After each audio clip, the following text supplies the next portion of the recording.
Hello everyone. आशा करता हूँ आप लोग अच्छे होंगे, आपकी तैयारी बढ़िया चल रही होगी। आज 25 जून 2025 है और आज कौन-कौन से करंट अफ़ेयर्स यहाँ पे आए हुए थे, उन पर जो कौन-कौन से एमसीक्यू बने हैं, उसकी हम यहाँ पे चर्चा करेंगे। अगर हम बात करें ये एमसीक्यू कौन-कौन से न्यूज़पेपर से बनते हैं, तो आपको पता होना चाहिए the Hindu, Indian express, PIB, mainly इनको फ़ोकस किया जाता है और कोई अलग नेशनल की कोई न्यूज़ है, इम्पोर्टेंट आर्टिकल है, उसको भी यहाँ पे कवर किया जाता है। और इसका प्रूफ़ भी आज आप देख सकते हैं, यहाँ पे आप देखेंगे कि ये जो द मदरहुड टेस्ट करके यहाँ पे जो आर्टिकल आया हुआ था, यहाँ पे आप देखिए, ये वाला द हिंदू में, उस पर यहाँ पे पहला ही प्रश्न बना है जो जो रिस्पॉन्सिव बजटिंग को लेके है। दूसरा प्रश्न यहाँ पे बात करें साउथ एशियन इकोनॉमिक इंटीग्रेशन की, जो दक्षिण एशिया में जो देश है, उनमें जो इकोनॉमिक इंटीग्रेशन नहीं हो पाया है, उतना नहीं हो पाया जितना यूरोपियन यूनियन व अन्य देशों में हुआ है। उस संबंध में आर्टिकल द इंडियन एक्सप्रेस में आया हुआ था। इस पर भी एमसीक्यू बना हुआ है, तो आपको ऑलरेडी यहाँ पे पता चलेगा कि किस क्वालिटी के एमसीक्यू आप यहाँ पे चेक कर सकते हैं। साथ ही इसका पीपीटी आप हमारे चैनल इंडियाज़ अफेयर्स बाय दिवस द्विवेदी में प्राप्त कर सकते हैं। अदरवाइज़ यहाँ पे आपको नंबर दिया हुआ है, इसमें आप मैसेज कर सकते हैं। पहला प्रश्न यहाँ पे बात कर रहे हैं जेंडर रिस्पॉन्सिव बजट को लेके भारत में क्या सिचुएशन है। पहला स्टेटमेंट यहाँ पे बात कर रहे हैं कि 11 जो 5 ईयर प्लान था, उसमें पहली बार इंट्रोड्यूस किया गया था। तो क्या ये सही है, गलत है, ये यहाँ पे आपको बताना है। दूसरा स्टेटमेंट तमिलनाडु और केरला के पास इंटीग्रेटेड जीआरबी गोल्स होते हैं और डिपार्टमेंटल प्लानिंग भी है उनकी। अब ये स्टेटमेंट के बारे में हमें थोड़ा-सा जानना है, गलत है, सही क्या है? तीसरा जीआरबी ओनली, ओनली देख के आप अलर्ट ही हो जाते हैं। अगर आपने सिविल सर्विसेज की एग्ज़ाम दे रखा है, तो आपको पता है कि जो एक्सट्रीम स्टेटमेंट होते हैं ऑल, ओनली, ये सब में चांसेस ज़्यादा होते हैं गलत होने के। तो आपको अगर नहीं पता भी है, इस ओनली के बेसिस पर आप यहाँ करेक्ट कर सकते हैं। लेकिन ऑब्वियस सी बात है कि यूपीएससी का पैटर्न चेंज हुआ है, तो आपका नॉलेज लेवल ही बढ़ाना होगा। एलिमिनेशन मेथड को एलिमिनेट कर दिया यूपीएससी ने। तो यहाँ पे आप देख सकते हैं कि जो ये यहाँ पे बात कर रहा है कि जीआरबी जो होता है, अप्लाइज़ होता है किसमें? वेलफेयर स्कीम्स में, can not influence infrastructure planning. तो जो इंफ्रा की प्लानिंग है, तो क्या उसमें नहीं हो सकता? देखिए, ऐसा तो नहीं हो सकता कि ऐसा कोई चीज़ जो इंफ्रा है उसकी प्लानिंग में यहाँ पे नहीं कर सकते हैं। ठीक है, तो तीसरा स्टेटमेंट यहाँ पे गलत है। तीसरा स्टेटमेंट यहाँ पे गलत है। जो पहला और दूसरा स्टेटमेंट यहाँ पे सही हो जाएगा। अगर हम बात करें जेंडर रिस्पॉन्सिव बजट के बारे में, ये जो आर्टिकल आया हुआ था 11वीं पंचवर्षीय योजना के दौरान इसे पेश किया गया था। अगर हम बात करें भारत में नीति आयोग जब स्थापना हुआ है 1 जनवरी 2014 2015 को नीति आयोग की स्थापना होती है, तो जो एनडीए सरकार थी उसके पहले तक आप देखेंगे, उसके पहले तक क्या यहाँ पे चलता था, यहाँ पे 5 ईयर प्लान होता था। 5 ईयर प्लान होता है, 5 साल की योजना बनाई जाती थी, लेकिन उसके बाद इसको समाप्त कर दिया गया और ये जो सारा काम करता था योजना आयोग करता था, योजना आयोग करता था। योजना आयोग की जो बॉडी थी उसको यहाँ पे रिप्लेस कर दिया गया किससे? नीति आयोग से। नीति आयोग का फुल फॉर्म है नेशनल इंस्टीट्यूशन ट्रांसफॉर्मिंग इंडिया। और इसके बाद यहाँ पे 3 वर्षीय एक्शन एजेंडा, 7 वर्षीय गोल, इस तरह से आप देखेंगे 3 टारगेट बनाए गए और अब जो पंचवर्षीय योजना पूरी तरह से समाप्त हो चुकी है। तो उसके बारे में यहाँ पे पंचवर्षीय योजना के बारे में आप जाने समझे। ये अब थोड़ा-सा स्टेट पीसीएस में कुछ क्वेश्चंस ऐसे आ सकते हैं कि जैसा पहला पंचवर्षीय योजना थी, किस मॉडल पे थी? हेराल्डो मोर मॉडल थी, कि कुछ पीसी मोहलनोबिस मॉडल थी। तो अलग-अलग मॉडल थे, जिसे आप लूसेंट या अदर बुक से देख सकते हैं। यहाँ पे जो स्टेटमेंट था, इसके बेसिस पर अगर आप देखें, तो इस स्टेटमेंट के बेसिस पर आप आसानी से ऑप्शन जो तीसरा है, उसको एलिमिनेट कर लेंगे और तीसरा एलिमिनेट करने के बाद आपका सही आंसर क्या हो जाएगा? ए, 1 एंड 2 ओनली, ठीक है? ये आर्टिकल यहाँ पे आया हुआ था, अगर आप चाहें तो इसे ज़ूम करके यहाँ पे पढ़ सकते हैं। ओके। दूसरा प्रश्न यहाँ पे बात कर रहा है which of the following constitutional amendment और cases are correctly match with the emergency era. आज आपको पता है कि 25 जून है ना 1975 है और इसी दिन यहाँ पे इमरजेंसी लगाई गई थी इंदिरा गांधी की सरकार द्वारा 1975 में। उस दौरान कुछ परिवर्तन हुए थे, कुछ कॉन्स्टिट्यूशन अमेंडमेंट हुए थे जो काफी चर्चा में रहते हैं और 42वां संविधान संशोधन जो हुआ 1976 में हुआ, इसको मिनी कॉन्स्टिट्यूशन कहा जाता है। तो इसमें बहुत सारे चेंजेज हुए, तो उसको भी लेके यहाँ पे बात होती है। तो कुछ जो इम्पोर्टेंट फैक्ट्स हैं उसके लिए हम यहाँ पे थोड़ा सा देखेंगे। यहाँ पे बात कर रहे हैं कौन-कौन से मेल नहीं खाते, तो जो पेयर यहाँ पे दिया हुआ है एग्ज़ैक्टली नॉट उसका मैच नहीं करता है। जैसे फर्स्ट ही सेकंड कॉन्स्टिट्यूशन अमेंडमेंट की बात करता है। इसमें क्या बात करते हैं strengthening the executive emergency power, तो कार्यपालिका की जो आपातकालीन शक्तियाँ हैं उसको मजबूत करने की बात थी। तो ऑब्वियस सी बात है कि जब सेंट्रलाइज़ेशन को उन्होंने बढ़ाने का थोड़ा-सा प्रयास किया था, पावर को अपने सेंटर में रखने का प्रयास किया था, तो उन्होंने ऐसा प्रावधान यहाँ पे किया था। दूसरा यहाँ पे 44th कॉन्स्टिट्यूशन अमेंडमेंट के बारे में 78 में हुआ था। इसमें बात हुई कि reverse emergency abuse and restore fundamental right, जो आपातकालीन दुरुपयोग को उलट दिया गया और मौलिक अधिकारों को बहाल किया गया। देखिए 42nd जो कॉन्स्टिट्यूशन अमेंडमेंट हुआ 1976 में, उसके बाद चुनाव होते हैं 77 के आसपास में और इंदिरा गांधी चुनाव हार जाती हैं और मोरारजी देसाई के नेतृत्व में यहाँ पे जनता पार्टी की सरकार आती है और जनता पार्टी जो सरकार आती है उसके बाद 44th जो कॉन्स्टिट्यूशन अमेंडमेंट यहाँ पे पारित किया जाता है और जो भी एक्सट्रीम स्टेटमेंट लिए गए थे उस टाइम पे उनको यहाँ पे रिमूव किया जाता है और थोड़ा-सा लिबरलाइज़ किया जाता है चीज़ों को। जो यहाँ पे फंडामेंटल जो आर्टिकल को यहाँ पे बात की गई थी, उसको यहाँ पे रिस्टोर कर दिया जाता है, ठीक है? और 2021 को बोला जाता है कि कभी भी निलंबन नहीं होगा, इनको कभी भी सस्पेंड नहीं किया जा सकेगा। तीसरा यहाँ पे स्टेटमेंट यहाँ पे बात कर रहा है किसके बारे में? ADM Jabalpur case upheld habeas corpus during the emergency. तो जो आपातकाल के दौरान बंदी प्रत्यक्षीकरण को बरकरार रखा गया था। अब इसके बारे में यहाँ पे देखना है आपको। तो ये स्टेटमेंट यहाँ पे गलत है। अब हेबेस कॉर्पस आपको क्या है ये आपको पता होना चाहिए। तो देखिए किसी को अगर गिरफ्तार किया जाता है तो 24 घंटे के भीतर उसको न्यायपालिका में पेश करना होता है, जज के सामने पेश करना होता है। ये जो अधिकार है हेबेस कॉर्पस में आता है ना। और हेबेस कॉर्पस का जो प्रावधान था यहाँ पे उसको बरकरार रखा गया था, ऐसा नहीं है। उसको भी कहीं न कहीं इन्होंने कम करने का प्रयास किया था। इस वजह से तीसरा स्टेटमेंट यहाँ पे गलत हो जाएगा। और बहुत सारे नेताओं की गिरफ्तारी भी हुई थी इस दौरान, जिसमें लालू लालू प्रसाद यादव, नीतीश कुमार जैसे बहुत बड़े-बड़े नेता थे। तो तीसरा स्टेटमेंट यहाँ पे गलत हो जाएगा। तीसरा एलिमिनेट करेंगे, आपको ये ऑप्शन एलिमिनेट 1, 2, 4 बचा। चौथा ऑप्शन अनुच्छेद 352 आंतरिक अशांति के आधार पर 1975 की आपातकाल घोषणा करने का इस्तेमाल किया गया। देखिए आपने एक चीज़ सुनी होगी कि आंतरिक अशांति जो है मतलब इंटरनल डिस्टर्बेंस जिसे कहा जाता है, इंटरनल डिस्टर्बेंस, पहले ये 352 में मेंशन था, 352 में। बाद में इसको क्या किया गया, सैन्य विद्रोह, है ना? ये सैन्य विद्रोह मतलब कि अगर सेना कोई विद्रोह करती है, तभी आप क्या कर सकते हैं, इसको लगा सकते हैं। तो इसको बाद में इसको चेंज कर दिया गया, क्योंकि आंतरिक अशांति को डिफाइन करना या इंटरनल डिस्टर्बेंस को डिफाइन करना बहुत डिफ़िकल्ट है ना?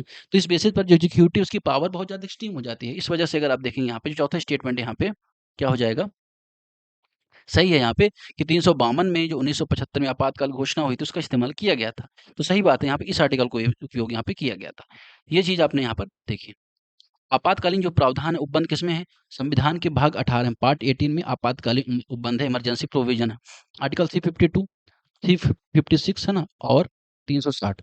तो 360 में क्या है, फाइनेंशियल इमरजेंसी, वित्तीय आपातकाल की बात है। 356 में राष्ट्रपति शासन की बात होती है। 352 में जो अब आंतरिक अशांति थी उसको यहाँ पे सशस्त्र विद्रोह कर दिया गया है। ठीक है। अगला प्रश्न यहाँ पे बात कर रहा है, consider the following statement with the reference of MSME unit. तो एमएसएमई दिवस भी आज है ना, इस वजह से आप देखेंगे यहाँ पर ये भी क्वेश्चन यहाँ पे बनता है। एमएसएमई कंट्रीब्यूट करता है 15% ऑफ इंडिया जीडीपी, भारत की जीडीपी का 15%, और भारत के निर्यात का, एक्सपोर्ट का 35%।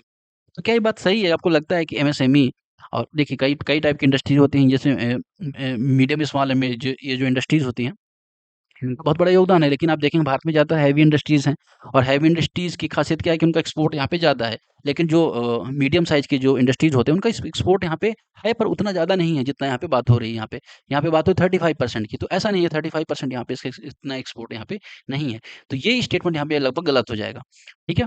तो ये स्टेटमेंट यहाँ पे गलत हो जाएगा, और दूसरा 15% जीडीपी थी, ये भी बात यहाँ पे थोड़ा-सा गलत है ना? तो ये स्टेटमेंट यहाँ पे गलत होता है, ओके?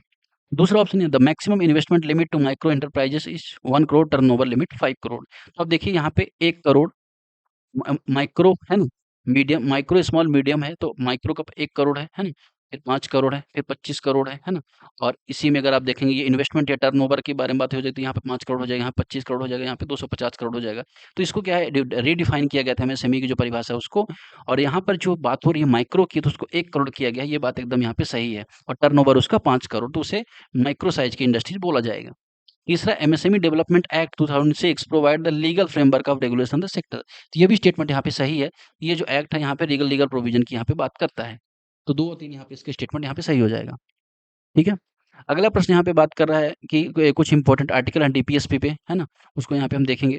इनमें से मैच करना है। आर्टिकल 47 बात कर रहा है, यहाँ पे किसकी बात कर रहा है? एनवायरमेंटल प्रोटेक्शन की बात। तो यहाँ पे सही है, क्या है? तो इसका डायरेक्टली हम मैच यहाँ पे करते हैं। तो आर्टिकल 20 सबसे आसान पकड़िए, आर्टिकल 21 तो आप सभी को पता होगा कि राइट टू लाइफ और डिग्निटी की बात है ना? क्योंकि आपको पुट्टू स्वामी मामला सुना होगा, पुट्टू स्वामी। पुट्टू स्वामी मामले में बोला गया कि निजता का अधिकार हमारा फंडामेंटल राइट है, निजता का अधिकार है, right to privacy the fundamental right. ठीक है। तो अब इसमें 21 आर्टिकल में बहुत सारे अधिकार दिए गए हैं। शुद्ध हवा का अधिकार है ना, पर्यावरण का अधिकार भी वहाँ से आपको मिलता है। तो सुप्रीम कोर्ट बहुत सारी एडवाइजरी भी जारी करता है। तो 21 का जो आर्टिकल है ना, उसका बहुत ज़्यादा विस्तार हुआ। लगभग आप देखेंगे तो अभी लक्ष्मीकांत उठा के आप देखोगे तो लगभग 20 से 25 जो राइट है यहाँ पे आपको प्रोवाइड किए गए हैं लगभग इसमें सुप्रीम कोर्ट के द्वारा। तो ये तो आसानी से आपको मैच कर जाएगा। तो इसमें यहाँ पे ऑब्वियस सी का 3 हो जाता है। तो सारे स्टेटमेंट यहाँ पे गलत हो जाएंगे, और आसानी से आप इसे एलिमिनेट करके ये प्राप्त कर सकते हैं। अब देखिए ऐसा नहीं कि यूपीएससी में थोड़ा सा डिफिकल्ट दे देता है ऑप्शन, या स्टेट पीसीएस में भी, लेकिन ये इसका सही ऑप्शन होगा। दूसरा 48 ए बात करता है किसके बारे में? बी का 1 है एनवायरमेंटल प्रोटेक्शन के बारे में। तो आर्टिकल 41 ए बात करता है एनवायरमेंट को प्रोटेक्ट किया जाएगा। और उसके बाद आप देखेंगे जो एग्जीक्यूटिव है या जो हमारे लेजिस्लेचर में बहुत सारे प्रोविजन किए। 1973 में आप देखेंगे वाइल्ड लाइफ प्रोटेक्शन एक्ट 1972 में आया है ना। उसके बाद 85 में आता है कौन सा, पर्यावरण संरक्षण अधिनियम, एनवायरमेंट प्रोटेक्शन एक्ट, ईपीए आता है ना। उसके बाद बायोडाइवर्सिटी एक्ट भी आता है, 2006 में आता है। फॉरेस्ट के जो राइट्स हैं उनको कंजर्व करने का फॉरेस्ट एक्ट आता है। 1980 में वन अधिनियम 1980 में आता है, वन अधिनियम, है ना। तो बहुत सारे एक्ट आए हैं। तो ये यहाँ पे बात करता है, तो 48(1) में प्रोविज़न है। फिर 47 में क्या बात कर रहे हैं यहाँ पे? पोषण स्तर में सुधार। ये बात एकदम यहाँ पे सही है। 47 यहाँ पे बात कर रहे हैं पोषण को लेकर, न्यूट्रिशन को लेकर। आर्टिकल 342 बात कर रहे हैं अनुसूचित जनजाति की परिभाषा। तो राष्ट्रपति यहाँ पे किसी भी जाति को अनुसूचित जनजाति में डाल सकते हैं, उनके पास यहाँ पे राइट होता है, और आर्टिकल 342 में यहाँ पे मेंशन भी है। तो इसका सही आंसर हो जाएगा ए। इंडियाज़ एसडीजी रैंक 2025 कौन-सी है यहाँ पे? तो 99 है कि अभी पहली बार हुआ है कि टॉप 100 में इंडिया यहाँ पे आ गया एसडीजी में। सस्टेनेबल डेवलपमेंट गोल की बात होती है यहाँ पे कि 2030 तक लक्ष्य है कि लगभग 17 जो गोल हैं, उनको अचीव किया जाएगा। जैसे एसडीजी 1 है जो बात करता है ज़ीरो हंगर की बात करता है, फिर पॉवर्टी की बात करता है, 8 है जो अफोर्डेबल हाउसिंग की बात करता है। तो इस तरह से 17 गोल यहाँ पे एसडीजी के यहाँ पे बताए गए हैं, और वो एसडीजी गोल आपको आज मैंने इमेज नहीं लगाई, मुझे ध्यान से रह गया। तो आप इसे सर्च करके सारी इमेज देखिए, क्योंकि यूपीपीसीएस, बीपीएससी, अदर एग्जाम में कई बार ये मैच करने के लिए पूछा गया है। ठीक है? अगला प्रश्न यहाँ पे बात करता है, consider the following statement with the reference of emergency 1975। It was declared under the article 356। तो मैंने अभी आपको यहाँ पे इसके बारे में बताया था, प्रश्न यहाँ पे था। ठीक है? दूसरा, the Shah commission expose the force sterilization media censorship and illegal detention. तो इस टाइम पे बहुत सारे लोगों की नसबंदी कार्यक्रम चलाया गया था संजय गांधी के नेतृत्व में और इंदिरा गांधी की सरकार में, जहाँ पे जनसंख्या कम करने के लिए फोर्सफुली ये प्रोग्राम था। कहीं ना कहीं फंडामेंटल राइट को वायलेट करता ही था, मीडिया सेंसरशिप भी की गई थी, और बहुत सारे लोगों को प्रिवेंटिव और जो प्रिवेंटिव डिटेंशन में रखा गया था, और हेबस कार्पस का जो प्रोविजन था उसको यहाँ पर स्लो कर दिया गया था। तो ये तो दूसरी स्टेटमेंट आपको एकदम यहाँ पे सही है, और शाह कमीशन ने इसके बारे में बताया था। तो जो इमरजेंसी में जो घटनाएँ घटी उसको जाँच को लेके शाह आयोग यहाँ पे बनाया गया था, तो ये आयोग भी इम्पोर्टेंट हो जाता है। दूसरा, मैंने आपको बताया कि जो इमरजेंसी लगाई गई थी 352 के तहत लगाई गई थी, ना कि 356 के तहत। यहाँ पे इसके तहत राष्ट्रपति शासन लगाया जाता है। 365 में भी है, राष्ट्रपति शासन से संबंधित प्रावधान है। तो यहाँ पे 352 के बारे में बात हो, 352 के तहत यहाँ पे आपातकाल लगाया गया था। तीसरा प्रोविजन बात करता है, the protection of article 21 remain in the place during the emergency. तो क्या ऐसा है? बिल्कुल नहीं है। आपको पता है कि आपातकाल के दौरान जो हमारी प्राइवेसी है और जो राइट टू लाइफ बहुत ज़्यादा वायलेट हुआ था, इसलिए इसका संरक्षण नहीं बना रहा था। तीसरा स्टेटमेंट यहाँ पे गलत हो जाएगा, तो ये गलत हो जाएँगे। पहले और दूसरे में पहला गलत हो जाएगा क्योंकि आर्टिकल इसमें गलत है, तो इसका सही आंसर क्या हो जाएगा? ए, ओनली 1, ओनली ए। अब यहाँ पे एसडीजी के बारे में एक और इम्पोर्टेंट क्वेश्चन है, यहाँ पे एसडीजी के संबंध में आपको बताना है। भारतवर्ष 2025 तक वैश्विक जो ग्लोबल एसडीजी रैंकिंग पहली बार 50 देशों में शामिल हुआ। तो ये स्टेटमेंट अभी गलत है। मैंने आपको अभी बताया कि 99th भारत की रैंकिंग है। एसडीजी स्कोर 67 है, ये बात एकदम यहाँ पे सही है, और जारी कौन करता है? एसटीएसएन। तो यूनाइटेड नेशन का एक डिपार्टमेंट है, United nation sustainable development network solution network करके, वो यहाँ पे जारी करता है ये रैंकिंग। तो ये चीज़ आपको यहाँ पे इंपॉर्टेंट है। पहला स्टेटमेंट यहाँ पे गलत हो जाएगा, ये स्टेटमेंट यहाँ पे बनाया जा सकता है। तो 99th रैंकिंग है, ये चीज़ आपको यहाँ पे याद रखनी है। ये यहाँ पे आपने देख लिया।